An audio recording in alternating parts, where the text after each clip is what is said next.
కర్నూలు సోనా మసూరి బియ్యానికి మార్కెట్లో మంచి డిమాండ్ ఉన్నా దాన్ని పండించే రైతులు మాత్రం వరి అవుతున్నారు. దేశీయ మార్కెట్లో ధర ఎక్కువగా ఉన్నా రైతుకు మాత్రం గిట్టుబాటు ధర రావడం లేదు. చంద్రబాబు పాలనలో తమకు గడ్డు కాలం వచ్చిందని అన్నదాతలు ఆవేదన వ్యక్తం చేస్తూ ఉన్నారు. ఈ గవర్నమెంట్లో ఇంత అన్యాయం గవర్నమెంట్ను మేము ఎక్కడ చూడలేదు. కర్నూలు సోనా వర్రి బాబు జమానాలో రైతన్నకు గడ్డు కాలం, పెరిగిన వ్యయం, సాగు భారం, దళారుల పాలవుతున్న రైతు రెక్కల కష్టం, ధాన్యం సేకరణపై దృష్టి సారించని ప్రభుత్వం, అన్నదాతలకు పెట్టుబడులు కూడా దక్కని దుర్భర పరిస్థితి. ప్రభుత్వం మారింది, రైతులకు మళ్లీ కష్టకాలం మొదలైంది. పెట్టుబడి సాయం అందక అప్పులు, కరెంటు కోతలు, పుట్టని పంట రుణాలు, తగ్గిన పంట దిగుబడులు, మద్దతు లేని ధర, కూటమి ప్రభుత్వం ప్రకటించిన గిట్టుబాటు ధర హామీ, పెరిగిన విత్తన ధరలు వంటి సమస్యలన్నీ ఒక్కసారిగా రైతాంగంపై ముప్పేట దాడి చేస్తున్నాయి. దేశ విదేశాల్లో కర్నూలు సోనాకు మంచి డిమాండ్ ఉంది. దేశంలోని తెలంగాణ, కర్ణాటక, చెన్నై రాష్ట్రాలే కాకుండా విదేశాలకు కూడా కర్నూలు సోనా ఎగుమతవుతాయి. వరిలో తిరుగులేని రారాజు అంటే సోనా మసూరి అని చెప్పవచ్చు. ఈ బియ్యం ప్రస్తుత మార్కెట్లో కేజీ ధర 75 రూపాయలుంది. మరి అది పండించే రైతుకు అందుతున్న ధర అయితే చాలా తక్కువ. రైతు పండించిన సోనా బియ్యం మార్కెట్లో అయితే ఎక్కువగా ఉన్నప్పటికీ రైతులకు మాత్రం గిట్టుబాటు ధర దక్కని దుర్భర పరిస్థితి ఏర్పడింది. ఉమ్మడి కర్నూలు జిల్లాలో ఎక్కువగా సోనా మసూరి వరి సాగుకే రైతులు ప్రాధాన్యత ఇస్తారు. రైతులకు ఉన్న భూములే కాకుండా అదనంగా కౌలుకు తీసుకొని మరి కర్నూలు సోనా, నంద్యాల సోనా వరి పంటలను సాగు చేస్తారు. నంద్యాల జిల్లాలో అయితే 75,000 ఎకరాల్లో సోనా మసూరి పంటను సాగు చేశారు రైతులు. 2600, 2200, 2400, 2600 అక్షరాలు 2600 అమ్మిన గత ప్రభుత్వంలో అమ్మినవి ఈ ప్రభుత్వంలో ఎందుకు అమ్మడం లేదు? బస్తాకు 1000 రూపాయలు డిఫరెన్స్ ఉంది. కారణం ఏమి? దయచేసి నేను కేంద్ర రాష్ట్ర ప్రభుత్వాలకు ఒక విన్నపం చేసుకుంటున్నా. మాకంటూ రైతులకు మద్దతు ధర ఏర్పాటు చేసి, లేదంటే కొనుగోలు కేంద్రాలు ఏర్పాటు చేసి మా సరుకును వాళ్లే కొనుక్కోవాలని కోరుకుంటున్నాను. కూటమి ప్రభుత్వ నిర్లక్ష్యం రైతులను నిండా ముంచుతోంది. కొనుగోలు కేంద్రాలు లేకపోవడంతో రైతాంగం తీవ్ర ఇబ్బందులు పడుతున్నారు. రాష్ట్రంలో కొనుగోలు కేంద్రాలు ప్రారంభించకపోవడంతో అన్నదాతల రెక్కల కష్టం దళారుల పాలవుతోంది.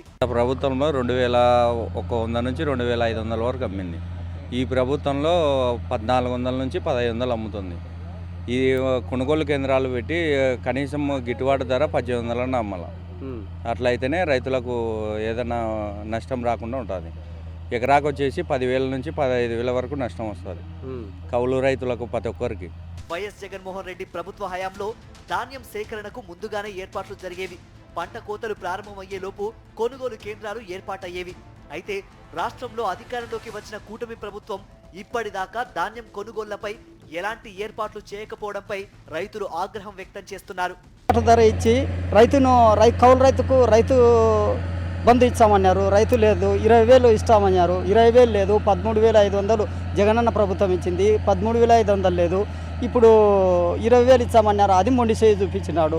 ఆ 20,000 వచ్చే ఎకరాకు కాకుండా కానీ కొంత గట్టు మీద పడినట్టు ఉంటుంది అని ఆలోచన చేస్తున్నాం. కానీ మమ్మల్ని ఆదుకునే నాదుడు ఒక్కరు లేరు.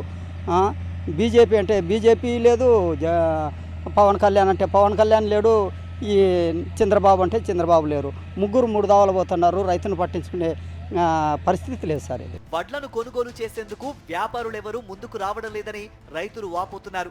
గతంలో వైఎస్ఆర్సీపీ ప్రభుత్వం ప్రకటించిన మద్దతు ధర ప్రకారం వ్యాపారులు వడ్లు కొనుగోలు చేయడం లేదని రైతులు చెబుతున్నారు. వైఎస్ జగన్మోహన్ రెడ్డి ప్రభుత్వ హయాంలో రైతుల వద్ద 75 కేజీల వడ్ల బస్తాను 2600 నుంచి 2900 వరకు ప్రభుత్వం కొనుగోలు చేసిందంటున్నారు.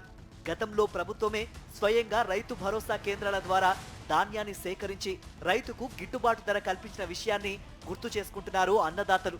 పోయిన సంవత్సరం బాగున్నది, దిగుబడి బాగున్నది, ఈ పంటలు కూడా బాగా వచ్చినాయి, రైతు బాగుపడినాడు పోయిన గవర్నమెంట్లో. ఈ గవర్నమెంట్లో ఇంత అన్యాయం గవర్నమెంట్ను మేము ఎక్కడ చూడలేదు.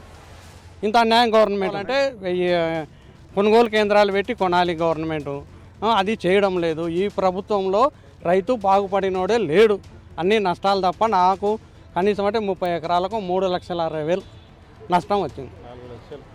దాదాపు 4 లక్షల మంది రైతు ఈ సంవత్సరం బాగుపడిన లేనే లేదు, అన్ని నష్టాలే. ఏ రైతు బాగుపడ్డంలే. వరి రైతులు పడుతున్న కష్టాన్ని ప్రభుత్వం గుర్తించడం లేదని రైతు సంఘాలు మండిపడుతున్నాయి. ఇచ్చిన హామీ ప్రకారం రైతులకు పెట్టుబడి సాయం ఇవ్వకపోగా పండించిన పంటకు గిట్టుబాటు ధర కూడా ప్రభుత్వం కల్పించడం లేదని రైతు సంఘాల నేతలు ఆగ్రహం వ్యక్తం చేస్తున్నారు.